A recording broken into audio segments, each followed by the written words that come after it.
نبی اسلام کا ارشاد ہے میں اس وقت بھی نبی تھا جب آدم مٹی اور پانی کے درمیان تھے۔ ہاں یہ ترمذی کے اندر حدیث موجود ہے، دلائل النبوہ میں ہے، مشکات میں نے کئی دفعہ بیان کی ہے کہ میں اللہ کے ہاں اس وقت بھی خاتم النبیین لکھا ہوا تھا جب آدم علیہ السلام مٹی اور پانی کے درمیان تھے۔ یعنی نبی علیہ السلام سے جب پوچھا گیا آپ کو نبوت کب ملی، تو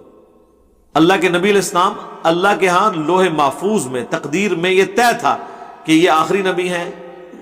اور یہ حضرت آدم علیہ السلام پہلے نبی ہیں۔ قرآن کو ہم مخلوق نہیں مانتے، اللہ کا کلام مانتے ہیں، اور کلام متکلم کی صفت ہے،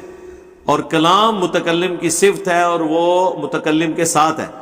قرآن حادث نہیں ہے، قدیم ہے، یعنی مخلوقات کی پیدائش سے پہلے اللہ کے علم میں یہ آیت موجود تھی، ما کان محمد ابا احد من رجالکم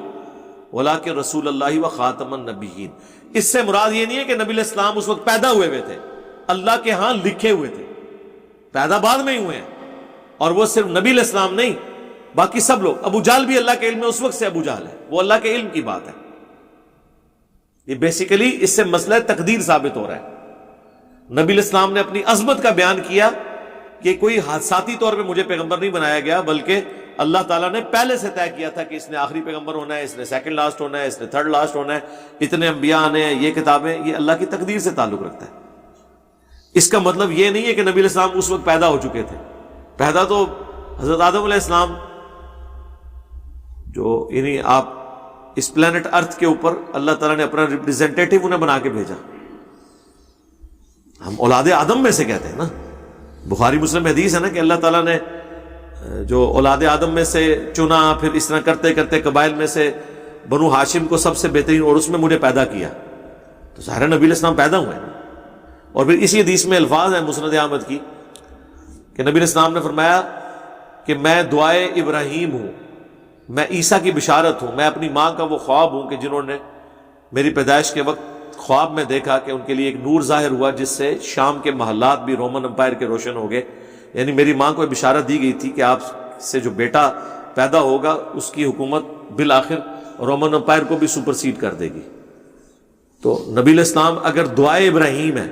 اور ابراہیم علیہ السلام کی دعا قرآن میں نقل ہوئی ہے سورۃ البقرہ میں، تو دعا بعد میں قبول ہوئی ہے نا۔ یہ تو نہیں ہے کہ ابراہیم علیہ السلام کہ نبی علیہ السلام جو ہے وہ ابراہیم کے باپ ہیں، ابراہیم نبی علیہ السلام کے باپ ہیں نا، تو ان کی اولاد میں سے پیدا ہوئے ہیں نا۔ تو اس طرح کی باتوں سے یہ والے رزلٹ نہیں نکلتے جو آپ نکال رہے ہیں، یہ میں سمجھتا ہوں اس طرح کے رزلٹ نکالنے کی گستاخی ہے۔ درود شریف اور آیت الکرسی پڑھ کر بچوں کے گرد حصار کھینچنا، دم کریں، حصار وغیرہ نہیں ہے، آیت الکرسی پڑھیں۔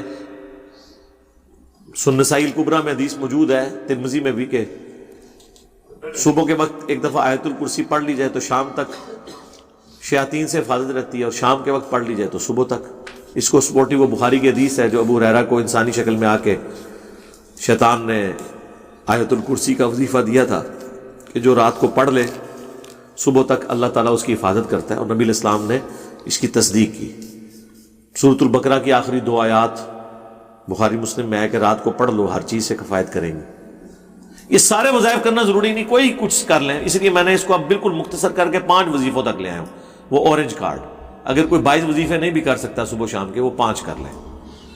جس میں آیت الکرسی کا وظیفہ ہے، آخری 3 سورتوں کا وظیفہ ہے، لا الہ الا اللہ وحدہ لا شریک لہ 10 دفعہ، اور بسم اللہ الذی لا یضر 3 دفعہ صبح شام، اور اعوذ بکلمات اللہ التامات من شر ما خلق، وہ والا۔ بلو کارڈ میں بھی موجود ہے، اورنج کارڈ الگ سے بھی ہے، یہ آپ کو اینڈ پہ انشاءاللہ سب کو فری مل جائیں گے، ویب سائٹ کے اوپر آپ ڈاؤن لوڈ کر سکتے ہیں۔